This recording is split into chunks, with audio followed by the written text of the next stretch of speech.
They say that death is the great unknown, the final mystery that every soul must face. But what if it isn't as mysterious as we think? What if, buried within the ancient texts of forgotten civilizations, lies a blueprint of what truly happens when we take our last breath? Imagine for a moment, your body growing still, your final exhale drifting into silence.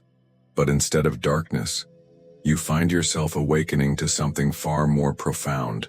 Across millennia, the sages, mystics, and seekers of truth have written of this moment, not as an end, but as a transition.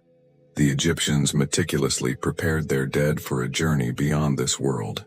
Guided by sacred knowledge inscribed in the Book of the Dead, the Tibetan Buddhists describe the bardo, a liminal state where the soul is tested before moving on. The Bhagavad Gita speaks of the departing consciousness as being drawn to realms dictated by one's final thoughts and deep within the esoteric traditions of the West. From the Gnostics to the Hermetic teachings, whispers of reincarnation, ascension, and divine judgment persist. Could it be that these ancient traditions, separated by vast distances and cultures, are all describing the same universal process, each in their own language, through their own symbols? And more importantly, could this hidden knowledge give us insight not just into death but into life itself? In this video, we will uncover the deepest secrets of what happens after we die. According to the wisdom of ancient civilizations, we will explore the texts that dared to reveal what lies beyond, dissect their meanings, and uncover the practical lessons they hold for us today. By the end, you may find that death is not an end to be feared, but a passage, one that, if understood, can transform the way you live right now. Prepare yourself, for what you are about to hear is not mere speculation.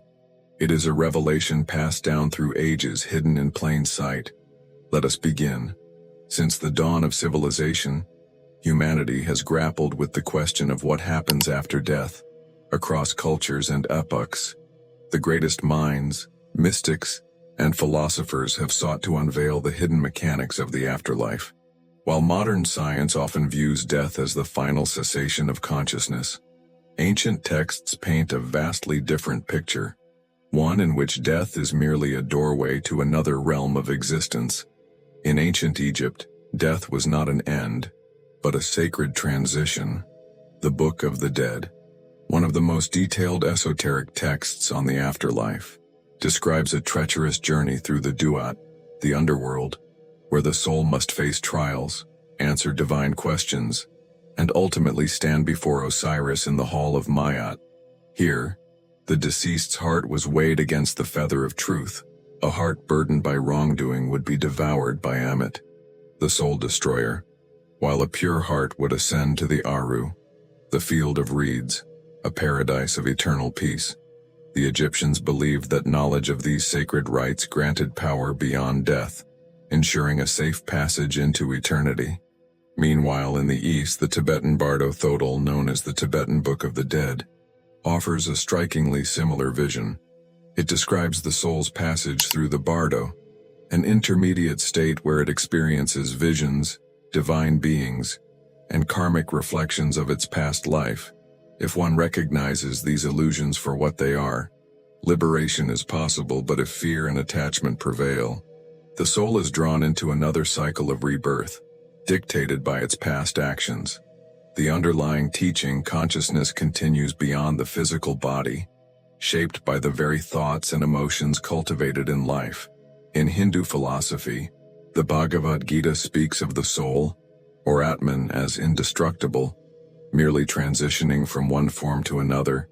Like a person changing clothes, the Upanishads delve deeper, suggesting that one's final thoughts at the moment of death determine their next incarnation.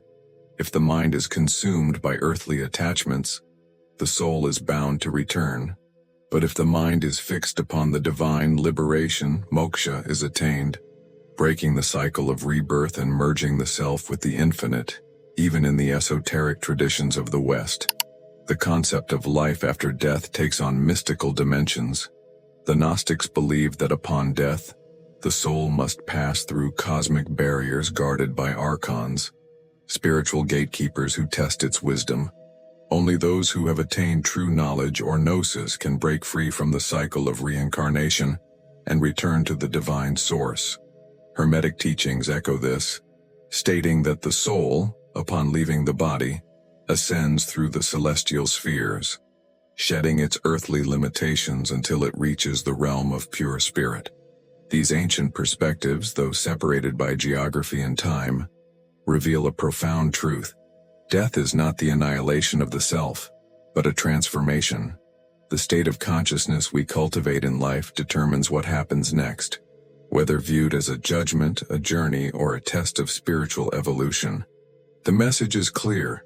Awareness is key, and if these ancient texts hold any truth, understanding the mysteries of death may hold the ultimate secret to understanding life itself.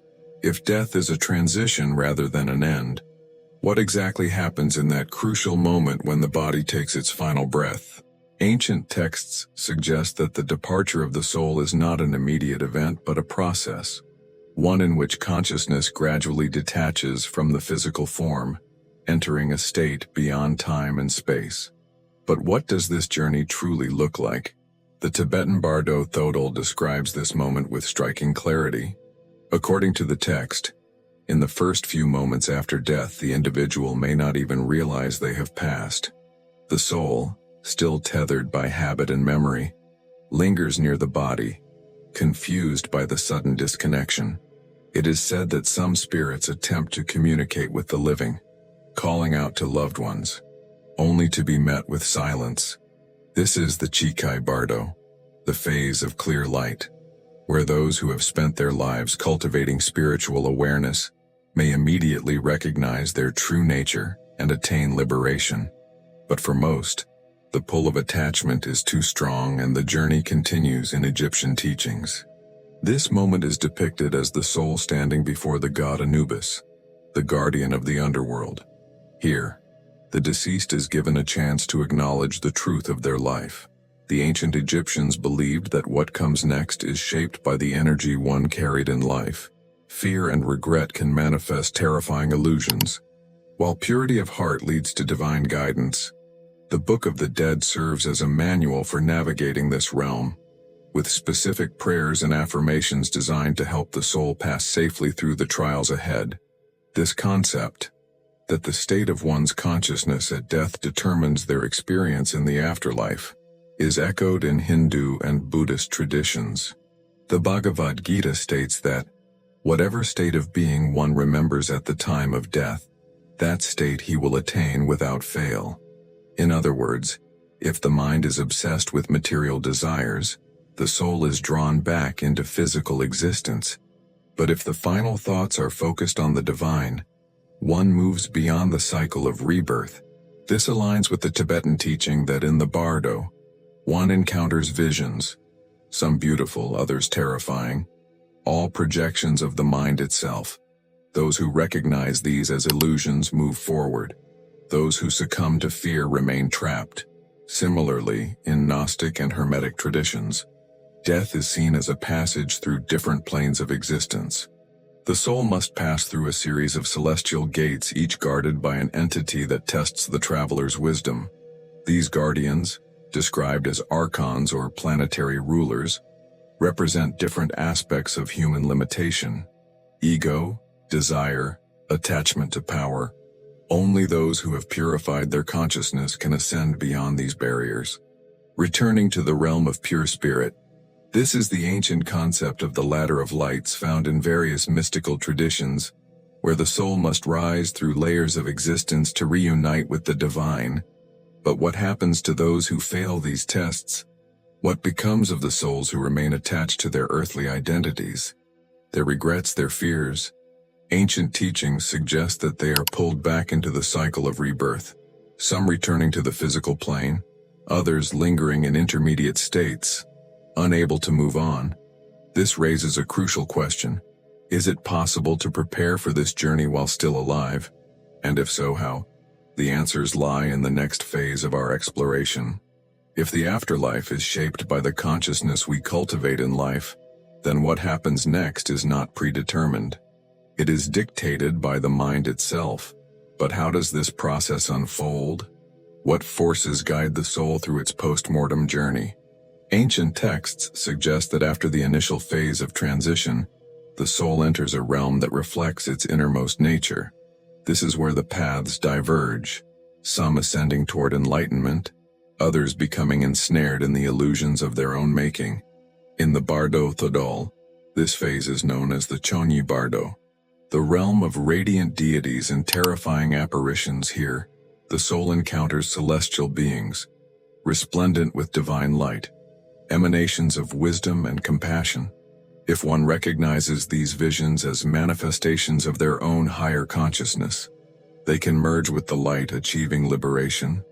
But for many, fear and ignorance distort these luminous presences into wrathful entities, terrifying guardians of the threshold. The text warns that these figures are not external demons, but reflections of the soul's unresolved fears. Those who panic and recoil from them are drawn downward, bound to repeat their lessons in future incarnations. This idea is mirrored in the Egyptian Book of the Dead, where the deceased must pass through perilous realms, each guarded by formidable beings who demand secret knowledge. The soul must declare its purity, reciting sacred phrases that affirm its truth. If successful, it may pass into the paradise of Iaru, where it joins the gods. If it falters, it is devoured by Amit, the eater of souls, a fate that, according to some interpretations, represents annihilation, while others believe it signifies reincarnation into a lesser existence. Hinduism and Buddhism offer a similar framework, but with an added dimension: karma. The Bhagavad Gita teaches that every action, thought, and emotion generates a ripple effect, influencing not only this life but the next. Upon death, the soul carries these imprints forward, determining the circumstances of its rebirth. If one has cultivated selflessness and wisdom, they may reincarnate into a more enlightened state. If consumed by selfish desires, they return to the earthly realm, bound by the same struggles they failed to transcend. This is the concept of samsara, the endless cycle of birth, death, and rebirth, a cycle that only ceases when one attains moksha, liberation from all attachment. In Western esoteric traditions, particularly within Gnosticism, a similar principle exists. The soul, upon death, is said to face the archons, powerful entities that rule over the material world. These beings act as gatekeepers, ensuring that only those who have attained true spiritual knowledge, gnosis, may pass beyond their grasp. Those who remain ignorant are recycled back into the physical realm, trapped within the illusion of separation from the divine. The Corpus Hermeticum, a foundational Hermetic text, describes this process as the stripping away of the soul's earthly attributes, fear, desire, ego, until only pure consciousness remains. If one fails to release these attachments, they descend once more into the density of material existence. But what of those who do not reincarnate? What happens to the souls who move beyond this cycle? The ancients speak of multiple possibilities. Some traditions describe a state of eternal peace, where the soul merges with the divine source, dissolving into an ocean of infinite consciousness. Others suggest that highly evolved beings become guides, spiritual forces that assist those still entangled in the material plane. In certain esoteric schools, it is believed that the most advanced souls retain their individuality, ascending to higher realms of existence where they continue their spiritual evolution beyond human comprehension. What is undeniable is that, across all traditions, a single truth emerges: preparation is key. Death is not an event to be feared, but a process to be understood. The choices we make in life, the knowledge we seek, the attachments we release, these are the forces that shape our journey beyond the veil. And if the ancient texts are correct, then mastering this knowledge now may mean the difference between being lost in the cycle of rebirth or stepping into eternity as a fully awakened being. But how can we apply this wisdom in our daily lives? That is the key to unlocking not just a peaceful transition into death, but a more enlightened way of living. In the next section, we will explore practical steps you can take, right now, to align yourself with the highest possible path. If what happens after death is shaped by the consciousness we cultivate in life, then the most profound preparation for the afterlife is not found in external rituals, but in the mastery of our own mind. The ancient traditions we have explored offer more than just esoteric philosophy. They provide a roadmap for how to live with purpose, clarity, and awareness so that when the final moment comes, we step beyond this world with wisdom rather than fear. One of the most universal teachings across these traditions is the power of mindfulness at the moment of death. The Tibetan Bardo Thodol emphasizes that our final thoughts determine our trajectory, meaning that whatever occupies the mind in our last moments will influence what comes next. This is why Buddhist monks train in meditation daily, practicing the art of detaching from thoughts and emotions. You don't have to be a monk to apply this. Cultivating mindfulness in daily life through practices like meditation, breathwork, and self-inquiry strengthens your ability to remain present and aware, both in life and in death. If death is a transition, then awareness is the key to navigating it consciously. Another crucial practice found in Egyptian and Hindu teachings is the purification of the soul. The Book of the Dead suggests that one's heart must be lighter than a feather to pass into higher realms. This is not just symbolic. It is a profound reminder that unresolved guilt, attachments, and regrets create spiritual weight. To prepare for death is to live in alignment with truth and integrity.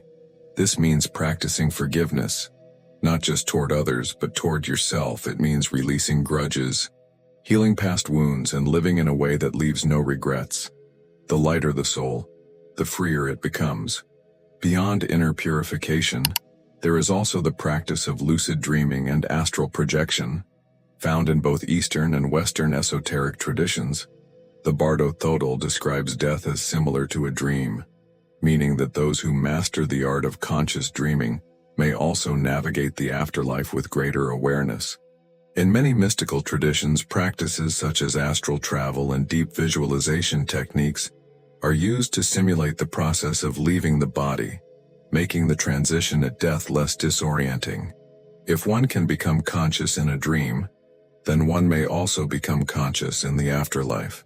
Training in lucid dreaming, through techniques such as reality checks and dream journaling, is believed to enhance this awareness. Hindu and Gnostic teachings emphasize another critical practice: detachment from material illusion. The Bhagavad Gita warns that those who cling too tightly to earthly desires are drawn back into rebirth. The Gnostics echo this, suggesting that only those who recognize the illusion of the material world can escape its cycle. This doesn't mean abandoning life, but rather shifting perspective, understanding that wealth, status, and possessions are transient, while the evolution of consciousness is eternal. By focusing less on accumulation and more on wisdom, service, and inner growth, one naturally aligns with a higher path. Lastly, there is the power of sacred sound and mantra, a practice found across all spiritual traditions, from the Egyptian words of power that guided souls through the underworld, to the Hindu mantras that elevate consciousness. Sound is believed to have the ability to shape reality, including the reality beyond death. The mantra Om Mani Padme Hum, for example, is said to purify negative karma and guide the soul to higher states. Even in Western esoteric traditions, reciting divine names and sacred affirmations is believed to fortify the soul against lower realms. By integrating sacred sound into daily practice, whether through chanting, prayer, or even listening to high vibrational frequencies, one attunes to the frequencies of higher consciousness. Ultimately, the most powerful preparation for death is to live fully and consciously, to recognize that every thought, every action, and every moment is shaping what comes next. By cultivating mindfulness, purifying the soul, detaching from illusion, exploring the nature of consciousness, and using sacred sound, we do not just prepare for death, we transform life itself. And when the final moment arrives, we will not meet it with fear, but with the knowing that we are stepping into something far greater than we ever imagined. But now, One final question remains. If we know all this, what will we do with it? So, what really happens when you die? The ancients left us their answers, not as mere myths or superstitions, but as profound teachings encoded in sacred texts, waiting for those who dare to seek the truth. Across civilizations, a single message emerges. Death is not the end, but a transition, a doorway that leads not into darkness, but into a realm shaped by our own consciousness. And whether that journey takes us to higher dimensions, rebirth, or ultimate liberation depends entirely on the life we live now. The Egyptians warned that only a heart lighter than a feather could pass into paradise. The Tibetans described the bardo as a realm of illusions, where fear and attachment trap the soul in endless cycles. The Hindus and Gnostics alike spoke of breaking free from material illusion, awakening to the truth beyond the physical world. And modern seekers, those who have glimpsed the near-death experience, return with the same insight. Awareness is the key to what comes next. But this knowledge is not meant to be passively accepted. It is meant to be lived, the way we think, the way we love, the way we release attachments and cultivate wisdom. This is the true preparation for what lies beyond. If we fear death, it is not because death itself is terrifying, but because we fear the unknown. But what if death is not an end, but a moment of awakening? What if the more conscious we become in life, the more conscious we become in death? The truth is, no one truly knows what awaits beyond the veil until the moment arrives. But one thing is certain. Those who live with awareness, who seek wisdom, and who align themselves with higher truth will not meet that moment in fear, but in clarity. And perhaps, just perhaps, they will step beyond this world not as lost souls, but as beings who finally understand what they were meant to remember all along. The question now is, what will you do with this knowledge? Will you let it remain a curiosity, or will you use it to transform the way you live? Because in the end, preparing for death is not about waiting for the final breath.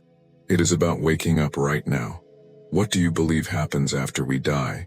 Let me know in the comments, and if you found this exploration thought-provoking, be sure to subscribe for more revelations on the mysteries of existence. Until next time, keep seeking, keep questioning, and keep awakening.